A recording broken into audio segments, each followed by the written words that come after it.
Pada zaman dahulu, tinggallah sebuah keluarga sederhana di suatu desa kecil yang damai, tidak jauh dari pantai. Keluarga itu terdiri dari satu orang ibu dengan satu anak laki-laki bernama Malin Kundang yang sangat ia sayangi. Dengan penuh kasih, sang ibu membesarkan anak semata wayangnya. Suaminya telah lama meninggal dunia ketika anak laki-lakinya masih bayi. Ayah Malin Kundang meninggal dunia karena sakit.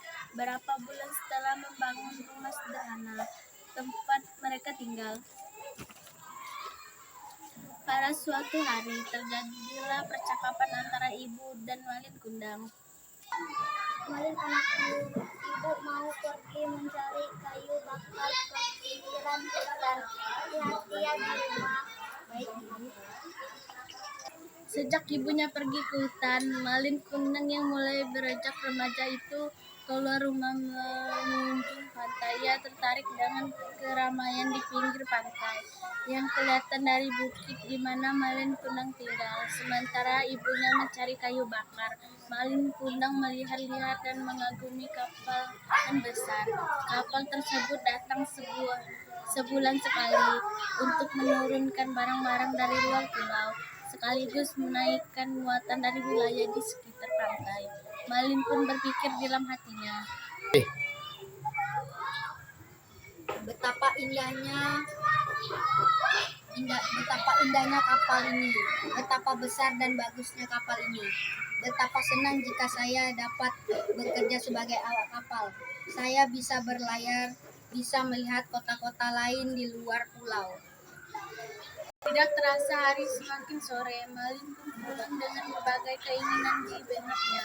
Tiba di rumah, nampak ibunya sedang masak ubi di dapur untuk makan malam mereka.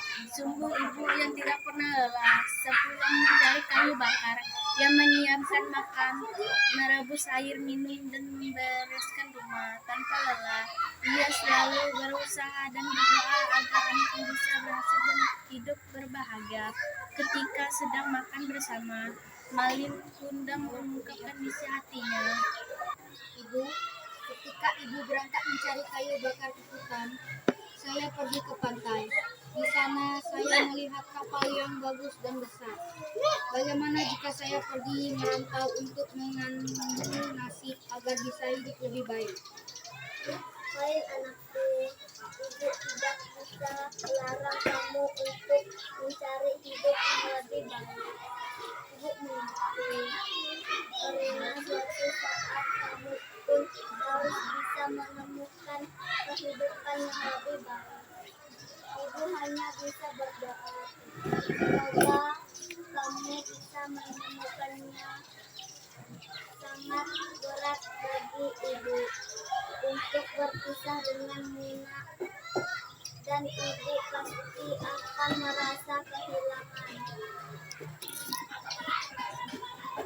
Sejak saat itu, ibunya semakin giat untuk mencari kayu bakar dan ubi-ubian agar bisa menjual ke pasar untuk menabung sehingga bisa memberi bekal bagi anaknya, Malin Kundang.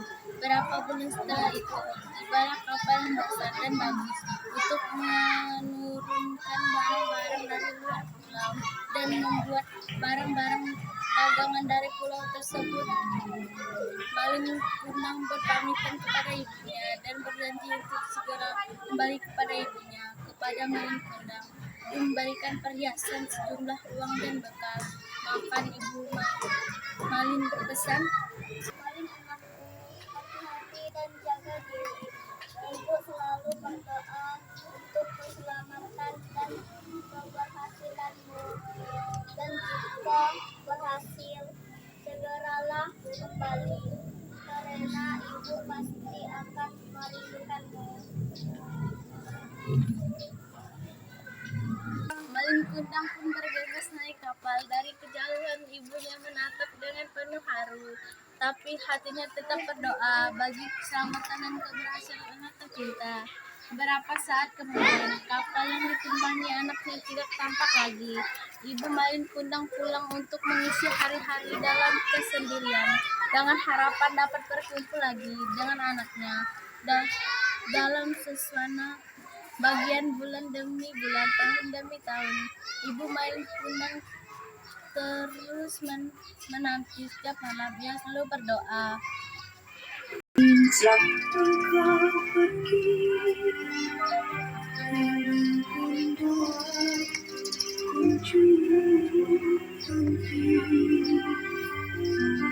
kapal berlabuh, silih berganti, tiada juga. Hingga pada suatu hari, ia mendengar bahwa di pantai telah datang sebuah kapal besar dan mewah. Ibu yang mulai tua bergegas ke pantai dengan harapan dapat bertemu dengan Malin Kundang, anak yang sangat ia cintai. Ibu menaiki tangga kapal, mencari dan terus mencari. Ia melihat seorang pemuda tampan dan dengan pakaian bagus, berdampingan dengan seorang wanita cantik. Wajah Ibu Malin Kundang menjadi ceria. Ia tahu betul bahwa pemuda itu adalah Malin Kundang.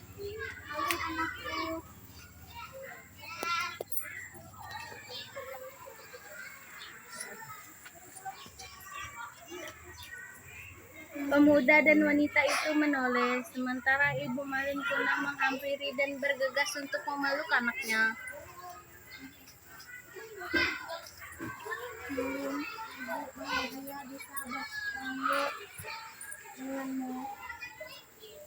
Tanpa diduga, Malin Kundang telah berubah sikap. Ia merasa malu memiliki ibu yang tampak tua, berpakaian lurus, dan berbadan kurus. Malin pun membentak ibunya. Apa? Aku anakmu. Aku tidak memiliki ibu seperti kamu. Kamu itu hanya pengemis yang mengaku sebagai ibuku. Ini ada uang kecil. Pergi dari sini dan turun dari kapal saya. Ibu Malin Kundang terjatuh, kakinya tersandung kotak barang, tapi luka di lututnya tidak ia rasakan karena ia lagi merasakan sakit di dalam hatinya. Batinnya menjerit atas perlakuan anak yang dicintainya, yang selalu ia sebut di dalam doa-doanya, yang selalu dirindukan rasa anak yang dicintai dan tidak mengakui dirinya sebagai ibunya, bahkan mengusir dan menyambutnya sebagai pengemis. Dengan perasaan tidak percaya, Ibu Malin Kundang melihat anaknya memalingkan wajahnya dan bergegas masuk ke ruangan di dalam kapal. Ibu Malin Kundang pun diminta turun oleh awak kapal karena kapal segera berlayar. Beberapa saat kemudian, hujan turun sangat deras, petir melenggar keras, halilintar menyambar kapal besar itu sehingga kapal terpecah dan Apa ini?